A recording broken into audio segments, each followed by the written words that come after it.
Hi everyone, it's Donna Marie, and I am chiming in to share a bit more about the Death Cafe happening Friday, August 4th at 8 p.m. Eastern Time. A Death Cafe is an opportunity to come together and to share your stories and experiences of grief, of loss, of change even in your life from the grief and the loss. It's a space where you can talk about your death experience in order to put language to it, to practice the language. Continue to remind yourself through using your language what you experienced, the lessons from that experience. When we share what we're going through, it helps others. It helps us, but it also helps others. And so in the future, we'll be talking also about legacy, leaving a legacy based on the language, the actions, and your thoughts. What you're thinking, what you're doing, and what you're saying is really how you leave your legacy in the world. It's what people will remember and talk about. It's what you leave in the world. And that can be done negatively or positively. You can leave, the Bible says death and life are in the power of the tongue. And so through the power of your tongue, your thoughts and your actions, you can leave death or life in the world. It's up to you. So join Friday, August 4th at 8 p.m. Eastern Time. All you have to do is click the link.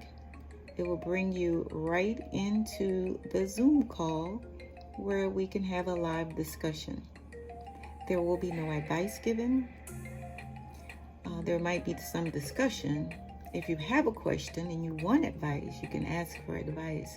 We will lay some ground rules and we will respect and honor everyone's voice in an effort to normalize death and end-of-life conversation, and in an effort to create the language you need to describe and even release the pain associated with what you're going through, what you've been through, what you may continue to go through from time to time, because grief doesn't stop.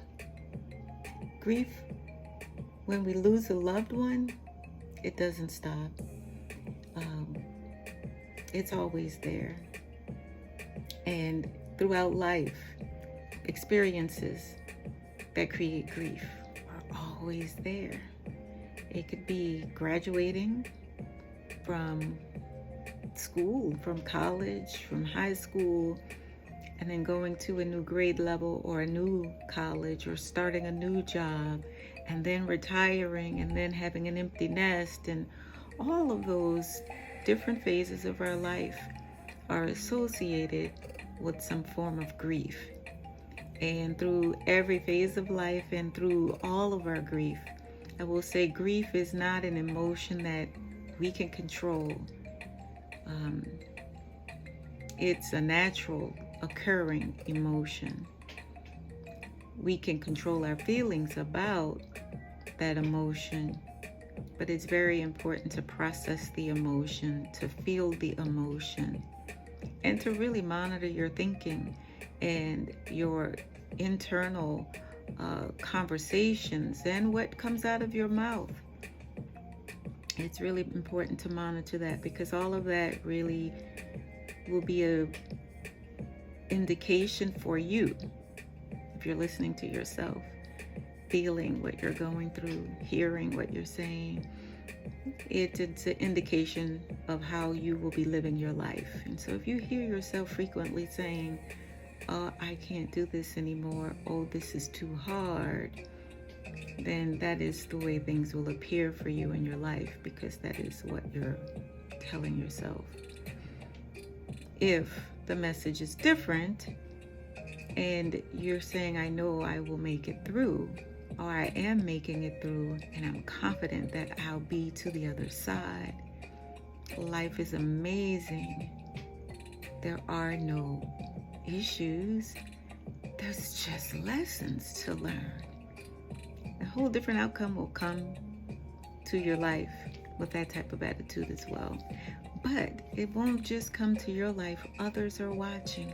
Others are learning and listening to you as well. Others are creating their own impression, and you are having your own impact with every person in your life. And so legacy building is about thinking and considering and honoring the way you want to leave, or what you want to leave in the world.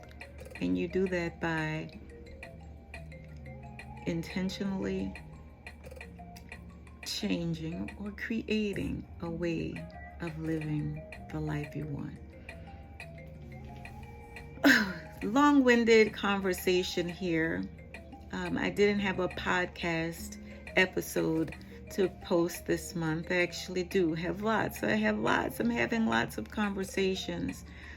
But this month, the month of July actually, is my dad's birthday.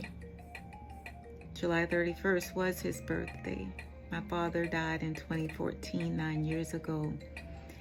9 years ago, on July 31st, we went out for his birthday. It was on a Thursday. We had dinner, the family, my dad, and we had a party planned for him on Saturday.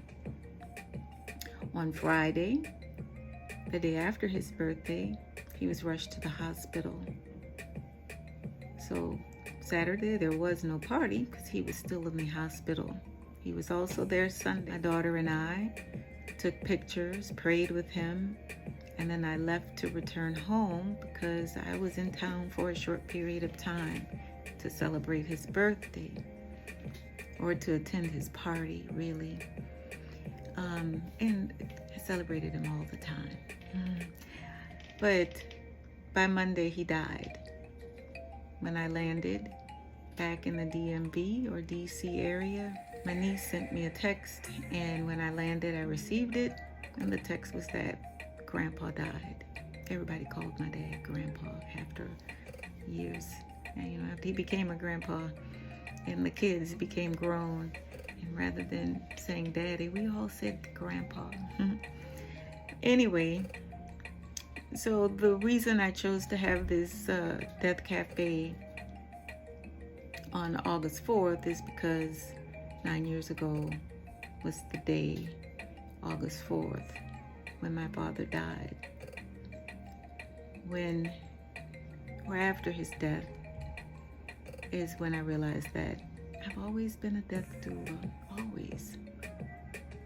I've never been afraid of death. Don't want to die anytime soon, don't get me wrong. And I want to live the best life and gain as much wisdom to leave with others as possible.